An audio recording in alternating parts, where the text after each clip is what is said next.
How to delete files and folders using Command Prompt in Windows 10. Here's how to delete files and folders using Command Prompt in Windows 10.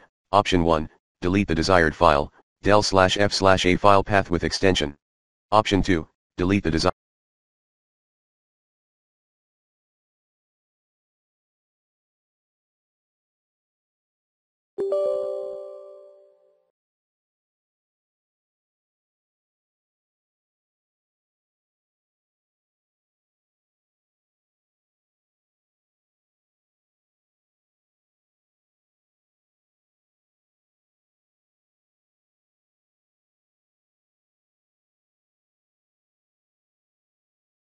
folder, rd/s folder path.